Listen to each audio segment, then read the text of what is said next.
Right now, it's expected to be standing room only in community halls in North Canterbury as residents gather to air their concerns about changes to local police stations. Claire Sherwood's Newstalk ZB South Island News Director. Claire, good morning. Good morning. So, how many stations are actually on the chopping block? Do we know? We don't know officially at this point. Police have come out and said that Arthur's Pass is looking likely to be one that will close completely. Otherwise, they're being very firm and coming through saying, look, the overall head count of Canterbury Police will not necessarily decrease as part of this proposal, but certainly where the officers are stationed is what they're looking at. So the idea and what police internally are being consulted on, and they're about midway through the 2-week consultation period at the moment, is this idea of sort of moving our or redeploying our officers to close down or effectively strip back the presence in some of the rural communities. So we're talking some of the upper Canterbury areas, like into the Huranui type district, and also out Selwyn Way, to stop there being so many kind of local cops, I guess, and instead they would all be working out of 24/7 police hubs that would be located in the likes of Rolleston and Te Rangiora. Now, police say that it's a matter of times are changing, the environment's changing, and so too must they.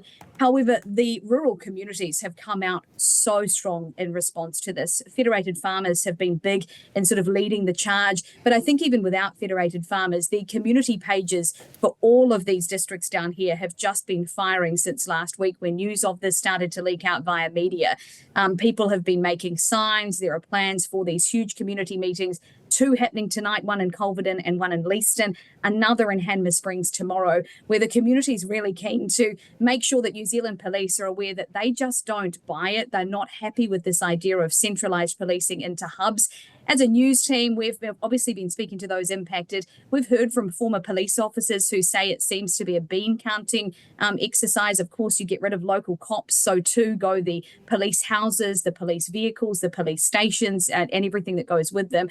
We've also heard, though, from the likes of the Mayor of the Manawatu district, Helen Warboys, who says, we've been through this just a few years ago, and she is really vocal today, saying whatever the residents of Canterbury and Selwyn do, they must not give up this fight. It is not the right thing. It simply means that cities are prioritised over rural response, and so on and so forth. So this isn't the end of this story, despite the fact that that consultation is internal only and is only open for another week. I think the communities are not planning to back down. Yeah, interesting one. And I don't think it's ever going to happen. I think that the protest will work. And meanwhile, you've got this guy running to be mayor of 2 different districts. This is Andrew Clark, or I should say Andrew Maxwell Clark. He is the brother of the Invercargill Mayor Nobby Clark. The two of them have had some infighting that's been quite public in recent times. And now Andrew Clark has come out as going for 2 mayoralties. So he is running for both the Invercargill mayoralty to take over from his brother, and also the mayoralty in Tasman, where he actually lives.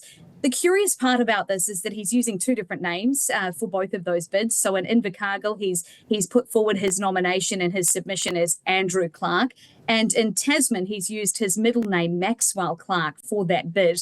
We've spoken to him. He says he sees no issue with it, that communities need to be more open-minded. He will represent the community wherever that may be. In fact, he'd be happy to move down south to Invercargill if he's successful in that bid. His brother, Nobby Clark, says he thought that his brother was taking the mick when he announced this. So certainly one to watch. It's so funny. Do you think he thought he could get away with running in 2 areas and no one would know because he had the different name? Well, that's what it appears. I mean, if it was all above board, you'd think you'd just put the submission forward in whatever name you use. It appears that is Andrew Clark, and you'd just stand firm with that. The fact that the names were different on the 2 different nominations, and it's sort of been picked up via media. Of course, he's fronted and he's explained and he's spoken to that, but there is a curiosity there about using the different names. Certainly is.